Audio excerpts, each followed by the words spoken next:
अस्सलाम वालेकुम नाजरीन। आज 23 जनवरी है और मैं आपका दोस्त नदीम अकरम हाजिर हूँ मिडल ईस्ट की 12 सबसे बड़ी, सबसे खतरनाक और सबसे फैसलाकुन खबरों के साथ। आज सिर्फ बयान नहीं है, आज हथियारों की जबान बोली जा रही है।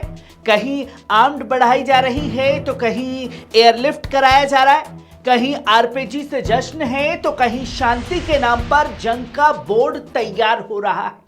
सवाल साफ है, क्या दुनिया एक नई तबाही की तरफ बढ़ रही है और क्या मिडल ईस्ट फिर से आग का मैदान बनने वाला है?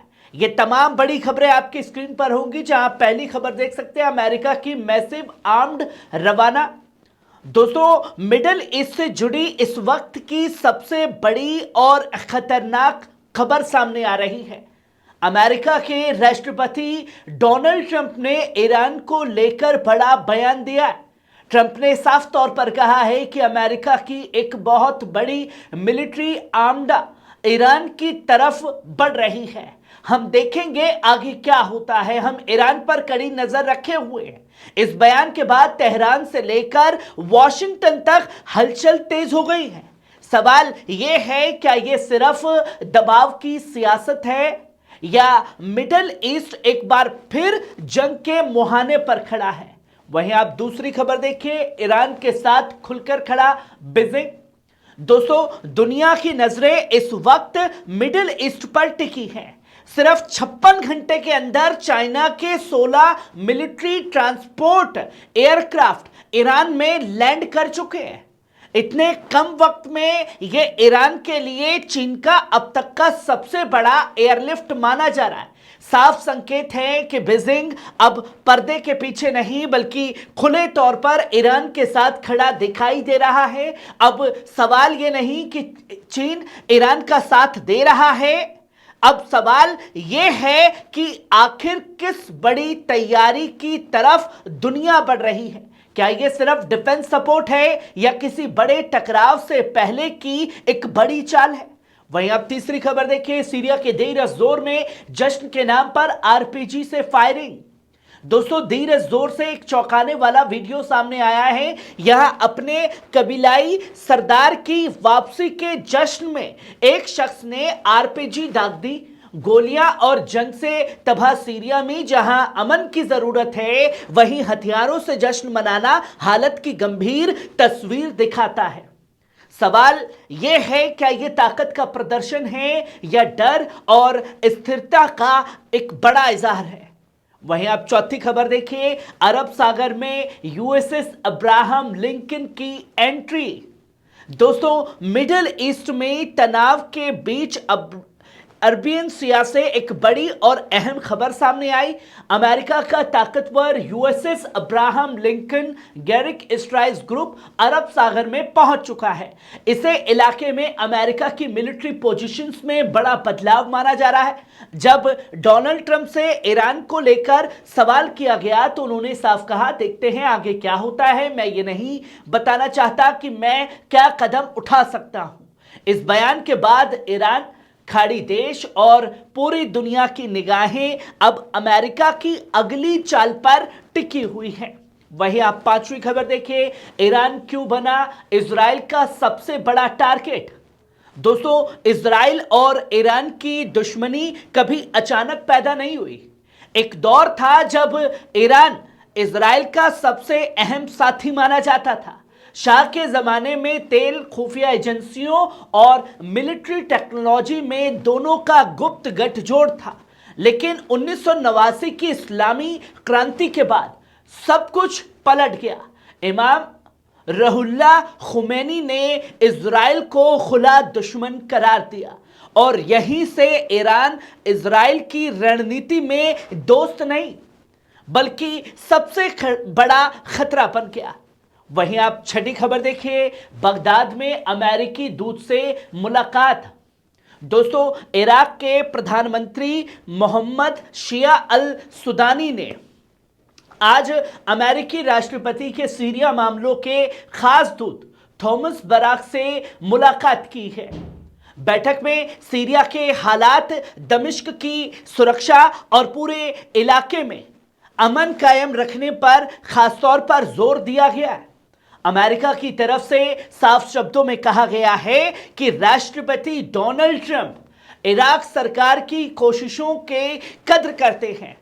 खासतौर पर यह भी कहा गया कि आईएसआईएस के खिलाफ जंग में वही अमेरिकी विदेश मंत्री मार्को रूबियो ने इराक में आईएसआईएस आतंकियों को सुरक्षित ठिकानों में रखने के पहल का स्वागत किया है, जिसकी तस्वीरें दुनिया के सामने रखी गई।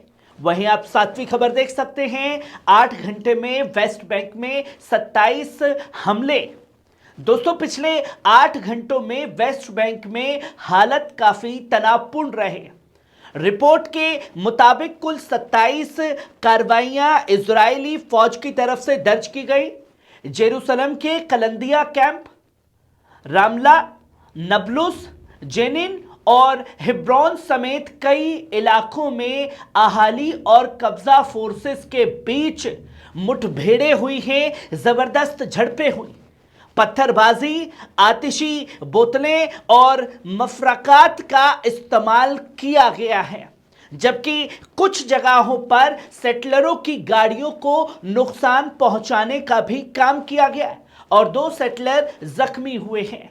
वहीं आप 8वीं खबर देखिए, 12 दिन की जंग का बदला, यह साजिश है, राष्ट्रपति मसूद पेजेश्किन। दोस्तों, ईरान के राष्ट्रपति मसूद पेजेश्किन ने आज कौम के नाम पैगाम में अमेरिका और जायनिस्ट ताकतों पर गंभीर और बड़े इल्जाम लगाए हैं। पेजेश्किन ने कहा कि 12 दिन की जंग में शिकस्त के बाद ईरानी अवाम से बदला लेने के लिए यह साजिश रची गई है, जिसमें हजारों लोग शहीद और जख्मी हुए।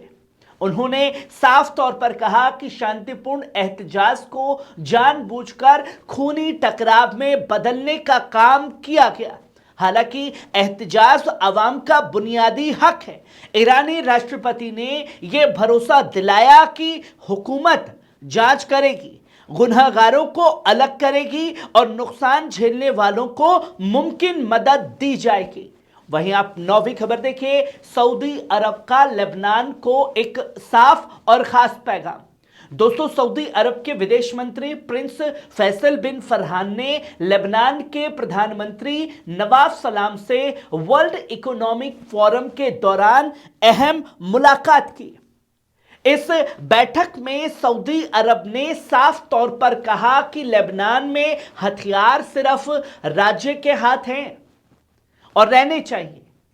साथ ही लेबनानी सरकार की रिफॉर्म और सुरक्षा कायम रखने की कोशिशों की तारीफ भी की गई है और बीते सालों में हिजबुल्लाह के दबदबे और ड्रग स्मगलिंग की वजह से दोनों देशों के रिश्ते तनाव में रहे, लेकिन अब सऊदी अरब और लेबनान के रिश्ते सुधरते दिख रहे हैं।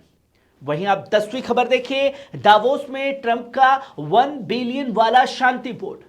दोस्तों, अमेरिका का राष्ट्रपति डोनाल्ड ट्रंप ने दावोस में अपने नए और विवादित प्लान बोर्ड ऑफ पीस की औपचारिक शुरुआत कर दी है। इस बोर्ड की मेंबरशिप फीस $1 बिलियन रखी गई है और 19 देशों के नेता इसके संस्थापक चार्टर पर दस्तखत करते दिखे। उन्होंने कहा कि इसमें शामिल नेता कुछ बहुत लोकप्रिय हैं और कुछ नहीं।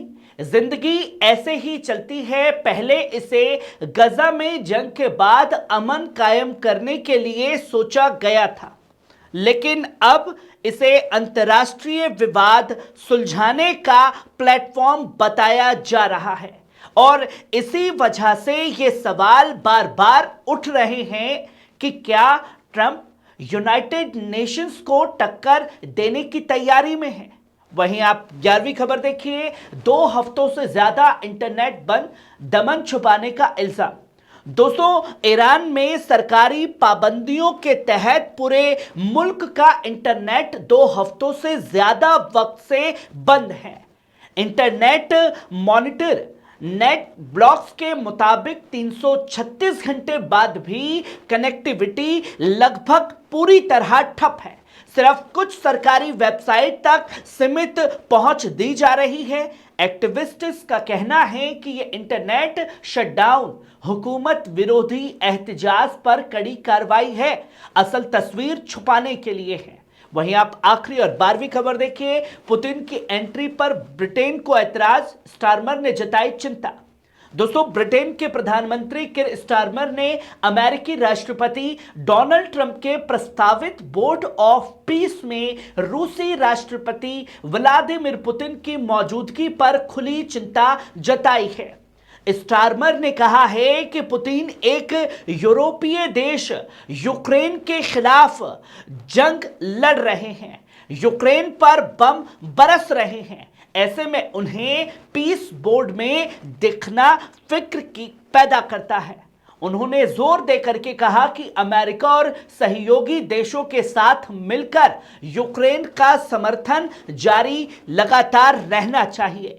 सवाल एकदम साफ है, क्या शांति के मंच पर जंग लड़ने वाले नेताओं की जगह है जो दुनिया के सामने रखी जा रही है? दोस्तों, ये है मिडिल ईस्ट की आज की 12 सबसे बड़ी अहम खबरें। आपको कैसी लगी? कमेंट बॉक्स में आकर के अपनी राय जरूर दीजिएगा। शुक्रिया।